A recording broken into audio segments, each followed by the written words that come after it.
SIR শুনানিতে এবার ডাক পেলেন তারকা প্রতিনিধি তৃণমূল সাংসদ দেব ওরফে দীপক অধিকারী। তার পরিবারের আরও ৩ সদস্যকে শুনানির নোটিশ পাঠানো হয়েছে বলে খবর। বিষয়টি নিশ্চিত করেছেন স্থানীয় কাউন্সিলর মৌসুমী দাস। যদিও কবে তাদের শুনানি কেন্দ্রে হাজির হয়ে নথিপত্র দেখাতে হবে সেই দিনক্ষণ জানা যায়নি এখনো পর্যন্ত।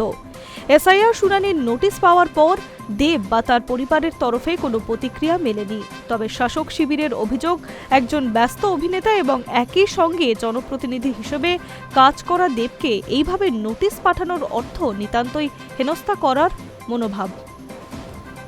দেবের আদি বাড়ি পশ্চিম মেদিনীপুরের ঘাটালে, সেখানেই তার জন্ম। পরবর্তী সময়ে বাবার কর্মসূত্রে মুম্বাইয়ে গিয়ে থাকতে শুরু করেন দেব ও তার পরিবার।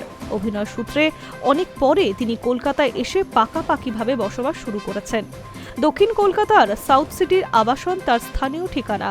টলিউডে সুপারস্টার হওয়ার পাশাপাশি দেব এখন একজন রাজনৈতিক ব্যক্তিত্ব। নিজের জন্মস্থান ঘাটাল থেকে 3 বারের সাংসদ তিনি। নিজের কেরিয়ারের পাশাপাশি জনতার কাজ সমান তালে করে থাকেন দেব ওরফে দীপক অধিকারী।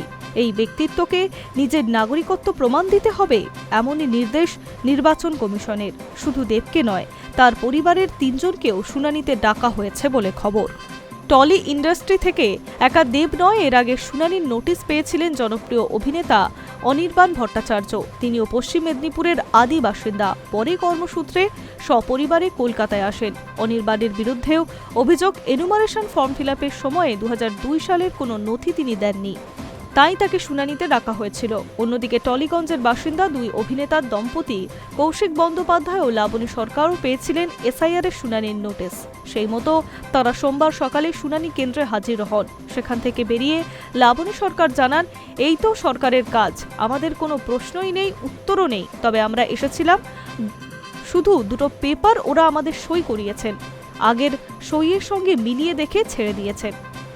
এতজন সেলেবকে এসআইআর শুনানিতে ডেকে পাঠানো নিয়ে স্থানীয় কাউন্সিলর মৌসুমী দাস নির্বাচন কমিশনকেই দুষছেন। তার প্রতিক্রিয়া, টলিউডের ব্যস্ত অভিনেতা অভিনেত্রীদের এইভাবে ডেকে পাঠানোর কোনো অর্থ নেই। অযথা হয়রানির মানসিকতা থেকে এইসব নোটিশ পাঠানো হচ্ছে। Hi news network.